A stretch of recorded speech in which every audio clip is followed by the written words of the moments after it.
Hello and a very warm welcome back to the garden. It's time for the May garden tour.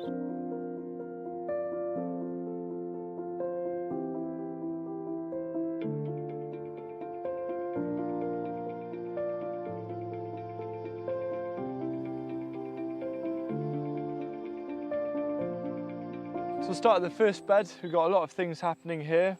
We've got leeks that we transplanted and we're growing for the flowers. We've got a load of shallots. We've got some chard, some lovely ruby chard here, and then a nice big row of dill that I'm going to let it grow nice and big and flower. This is where we had the swede growing last year, and I'm following a Jadam principle of actually putting down the crop residues. We've created a swede Jadam liquid fertilizer, and then we've sown the seeds and they're just starting to come through now, so I'm excited to see. And then I'm really excited because we've got the first of the dwarf French beans have now been planted, and hopefully in about 7-8 weeks we'll be harvesting them. We're now at the end of the same bed where last year it's kind of an island block where we grew a lot of annual herbs and edible annual flowers. They've all self-seeded, so we've got borage, calendula, that's a forest of dill. We've got a lot of confetti coriander, which I think is really nice. It's got a lovely texture to it. And then we've made some space here and we've just transplanted these Rhondda black runner beans, which is a Welsh variety. I've never grown them before, they're very rare, but I'm excited to see how they do. So this is the, I always mispronounce it, I think Asturian tree cabbage. Probably got that wrong again. We're just letting it flower. We're going to clear it just because it is a nice pocket and it's actually quite a nice valuable area of growing space. We've planted out next year's crop. We've got our main onion crop coming through. We've got over 100 onions in this small space. And then at the end we've got Greek Gigante beans that we've planted. We've also interplanted them with some bush beans.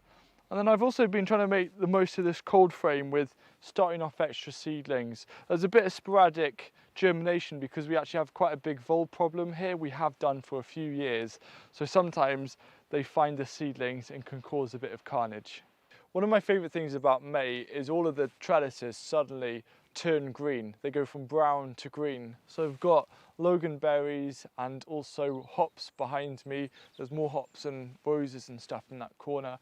And I've also been making more A-frames, and this is a Trail of Tears climbing or pole beans that we've just put in yesterday, and then we're going to plant up the rest of the A-frame with, I believe, abundance climbing beans as well, but I'll just see how I feel. So here is going to be the first cauliflower of the year. It is Snowball, and it's looking nice and healthy. It's suddenly shot up in the last couple of days. However, one failed, so I've replaced it with another Asturian tree cabbage. So in this bed here we've got all of the old kale that is obviously running to seed, but I just wanted to give a little tip. All of these little seed pods, they're actually really delicious. They almost remind me of mini French beans in a way. There's that kind of like beany crispy flavour alongside a brassica. They're absolutely tiny, but Charlie and I are convinced that if we pan-fried this with some garlic and some butter, like everything tastes good with that. But honestly, I think this is a nice crop that we can enjoy. And also in front of me here is a load of garlic that I'm going to treat as green garlic, primarily. And then by the end of the next 2 weeks, most of this bed will be clear and ready for the next kale harvest, because we've got those little seedlings appearing right now. This is potentially the most random bed in the whole garden, but I quite like it. We've got some asparagus, it's just towards the end of it now. We've got a load of New Zealand spinach, we've got some of our spare broad beans put in, and then in the corner we've got a bunch of mint and chives and fennel, and there's just a lot of things going on, but it's kind of been swamped by this big perennial kale, which I actually think looks really, really nice. So most of this bed is clear because this is where we're going to be transplanting our squash, but at the top here we've got a row of Chinese kale Kailan. I will probably end up thinning it out. I'm a little bit seed happy when I sow directly sometimes, because I don't always have faith that everything will grow. most of the time more than enough grows. And then in the front here, just transplanted a load of Rondo fennel. Fennel is probably in my top 3 of favourite crops that I grow, and it's nice to start seeing the next generation coming up. These tiny, almost grass-like plants are a new crop to me. They're Chinese garlic chive, and I'm excited to see how they do.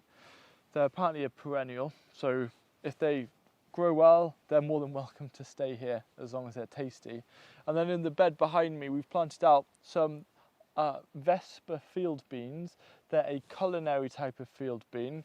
We've also got some sweet peas growing, and then towards the end of the bed, sometimes I feel that that corner of the garden is there's just too much green. It's mainly because there's loads of gooseberries as well, so there's nothing to add a bit of colour. So we've actually put up a load of self-sown foxgloves to allow them to flower at the end of the bed and bring a nice punch of colour. So this bed, we've got a load of Oregon sugar snap peas really starting to come into their own, but I've got to tie them now to this A-frame. And in the front here, we've got some calendula and then a bunch of coriander to grow for the green coriander seeds, which is easily my favourite part of coriander. And then behind it, mammoth dill, because I love dill and a local restaurant wants a bunch of dill to turn into a dill oil. So hopefully that'll be a successful crop. Now, towards the top part of the bed, we've got some shallots. The closest row is basically all of the old shallots. I'm not expecting them to do anything in particular. They're not looking too good, but they might pull through. And then at the top, we've got some more onions, which do need a little bit of a weed, or if you've seen my latest video, they need to be nutrient harvested. Another new crop that I'm growing for the first time is Mangelwurzel or mangle beet. And I'm an ambassador for Gardena this year, and I'm just using actually one of my new favourite tools. It's their hoe, and it's super nice and agile, and it's perfect for getting around all of these little seedlings. So I'm having a lot of fun with this. And then between the Mangelwurzel, I just decided to direct sow some mixed salads, and then I'm just going to start clearing around this nice block here of field beans. I think field beans are really underrated.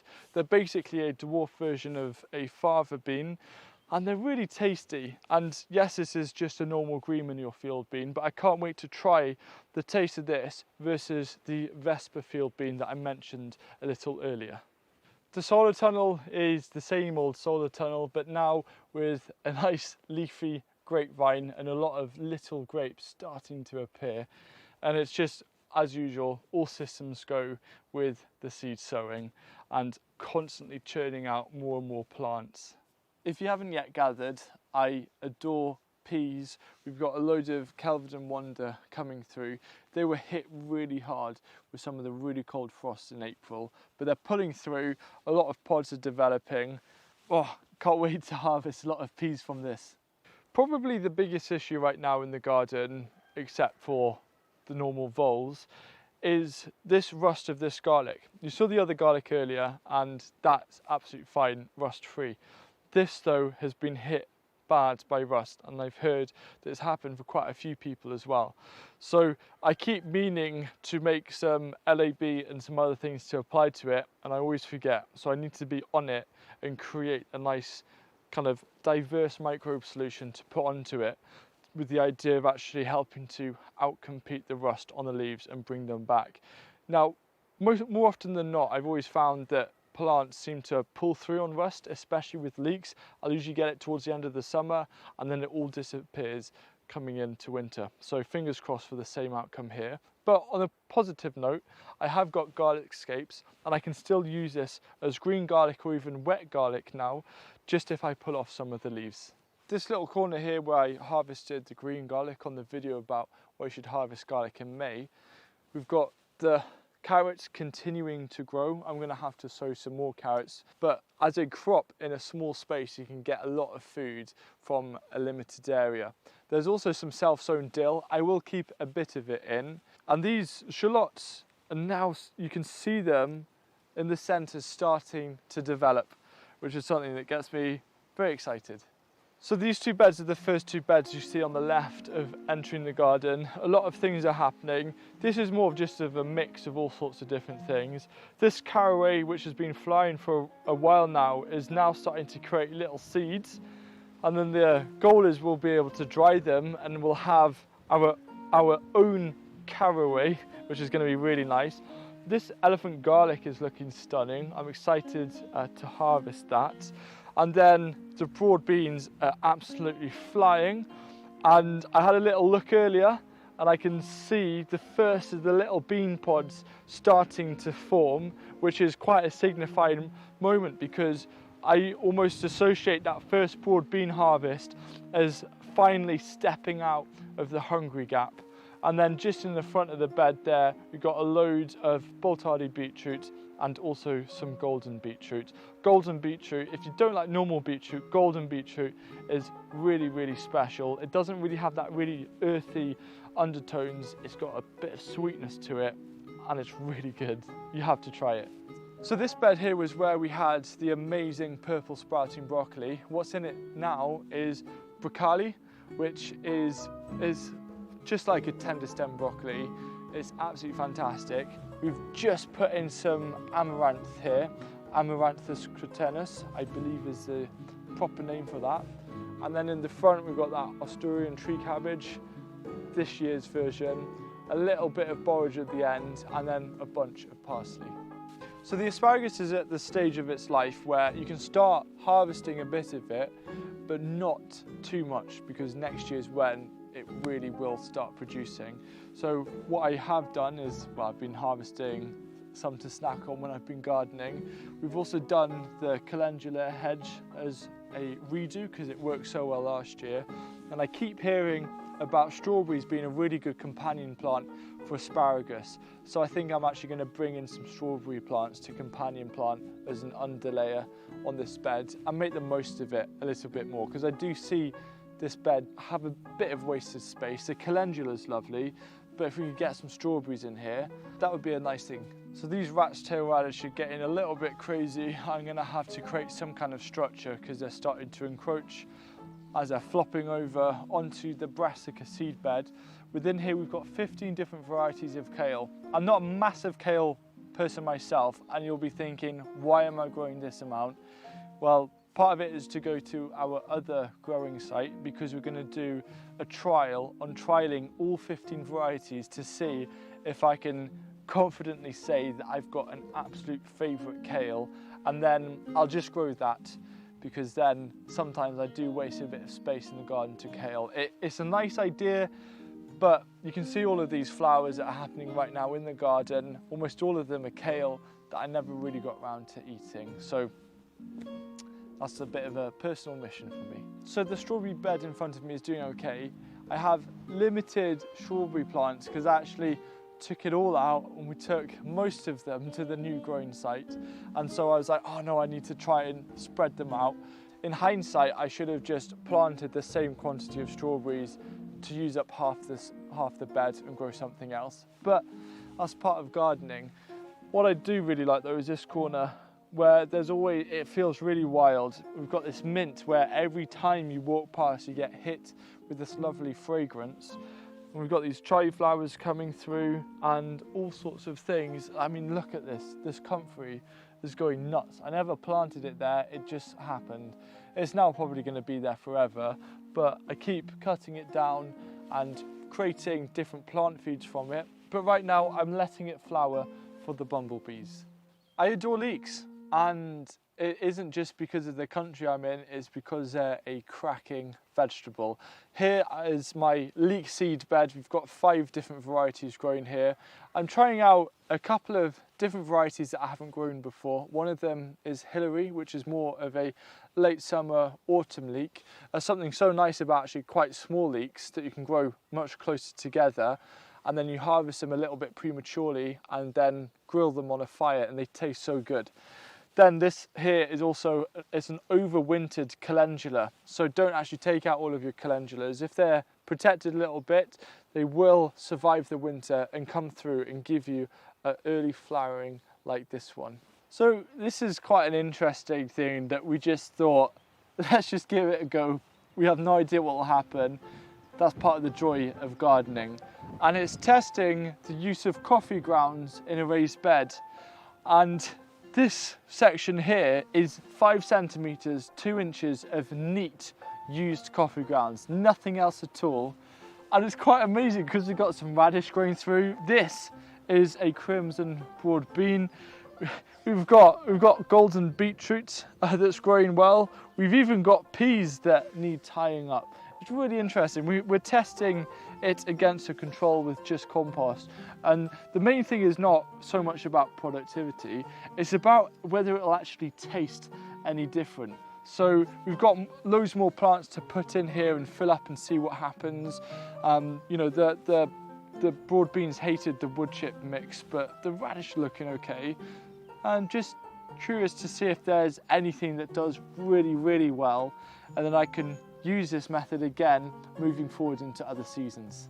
I'm trying something different here. These are Sarpomira potatoes. We've got around 20 containers worth, and these are for my autumn and winter main crop because they're blight resistant. My goal is I'll be able to harvest roughly 1 bucket every single week. With that concept, this should last me 5 months. Let me know if you've tried something similar. You might have seen the video I did about compost pathways, and this is just kind of a visual update. At the moment, it's working kind of exactly how we wanted to. The main thing is just to continue ensuring that whatever we can do, continue adding leaves and materials and offcuts to this and just keep building it up. If you want to see just how much a garden can change in around 4 weeks, watch this video here. It was my garden tour, but for April, and you can use it to compare just how much happens at this time of year.